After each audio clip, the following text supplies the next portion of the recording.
इमरान खान को क्यों लाया गया? अब मैं आप सामने एक सच्चाई जिसकी कोई तरदीद नहीं कर सकता वो मैं लेके आता हूं आपके सामने। इमरान खान को इसलिए लाया गया कि इसको लाना नहीं था।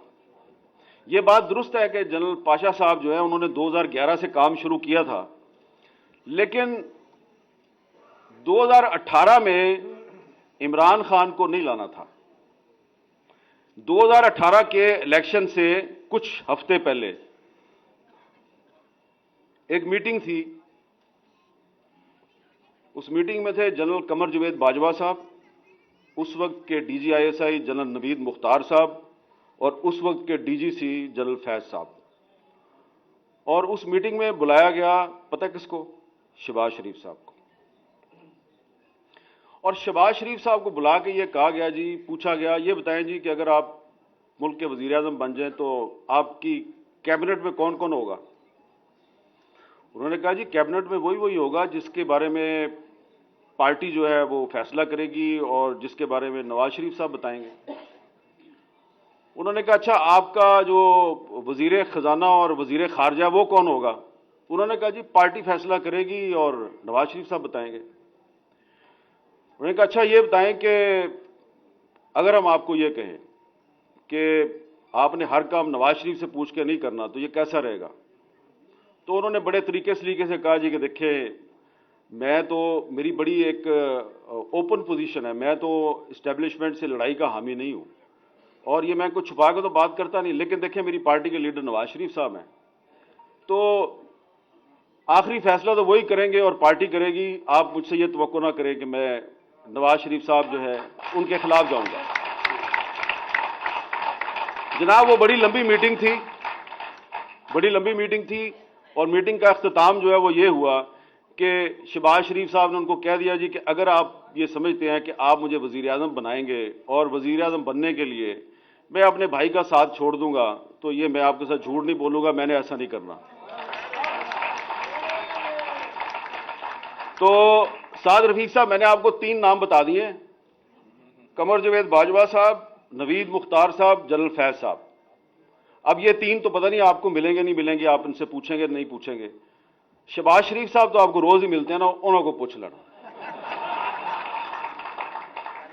तो आप जो बार बार हर तकरीर में ये कहते हैं कि इमरान खान को जो लेके आए वो बड़े गलत लोग थे और बिल्कुल गलत किया उन्होंने, लेकिन इमरान खान को पाकिस्तान पे मुसल्लत करने के जिम्मेदार शहबाज शरीफ साहब भी हैं। अगर वो इनकार ना करते तो वो 2018 में ही वजीर आज़म बन जाते, लेकिन उन्होंने इस दौर में औरंगजेब आलमगीर और दारा शिकोह की जो कहानी है कि भाई को भाई से लड़ाने की जो कहानी है उसको रिपीट करना मुनासिब नहीं समझा, भाई की पीठ में खंजर घोंपना मुनासिब नहीं समझा। लिहाजा उनके उस अमल की वजह से बाजवा साहब मजबूर हुए कि इमरान खान को मुसल्लत किया जाए और फिर उन्होंने मुसल्लत किया और फिर उन्होंने गिन कर शहबाज शरीफ साहब से भी और आपसे भी उन्होंने बदले लिए और थोड़े से बदले उन्होंने ख्वाजा आसिफ साहब से भी लिए। तो इसलिए थोड़ा सा आखिर में मैं यही कहूंगा कि जमहूरियत से मायूस ना हो।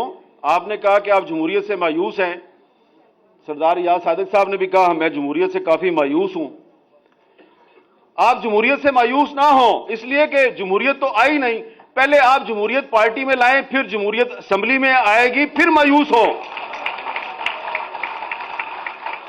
अभी आप जिस तरीके से आप कौमी असेंबली में PTI वालों ने इस्तीफे दिए हुए हैं तो आप कहते हैं जी वो इस्तीफे ठीक नहीं दिए। भाई इस्तीफे तो दिए हैं ना, इस्तीफे कबूल करो, इस्तीफे कबूल करके उनके हलकों में बाई इलेक्शन कराओ। बाई इलेक्शन जब हो तो उसमें आप हिस्सा ही ना लें, क्योंकि उन्होंने खुद इलेक्शन लड़ना है, फिर उन्होंने इस्तीफा दे देना है, फिर इलेक्शन लड़ना है, फिर इस्तीफा दे देना है। तो उनको इलेक्शन लड़ने दो, बार बार इस्तीफे देने दो, आप अपना काम किए जाएं, लेकिन आप गैर आईनी काम तो ना करें। मेरा यह ख्याल है, मेरी नाकस राय में, कि जो कौमी असेंबली से इस्तीफे दिए गए हैं उनको कबूल करना चाहिए। इस्तीफे कबूल ना करके आप अपनी कमजोरी दुनिया पर आश्कार कर रहे हैं।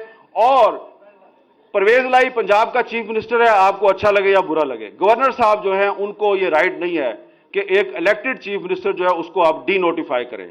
इसलिए अदालत ने उसको नोटिफिकेशन को कैंसिल कर दिया है। और परवेज लाई साहब को भी चाहिए कि अगर आपको गवर्नर ने कहा है कि आप एतमाद का वोट लें, तो भाईजान अगर आपके पास अक्सरियत है तो एतमाद का वोट लें, तो आप एतमाद का वोट नहीं लेते तो वो आपको डी नोटिफाई कर देते हैं। दोनों ही गलत काम कर रहे हैं आप। और जब दोनों साइड से गलत काम होगा तो फिर जो होता है उसको आप कहते हैं शब-खून। तो उस शब-खून में फिर आप भी तो बराबर के जिम्मेदार है ना। आप ये काम ना किया करें।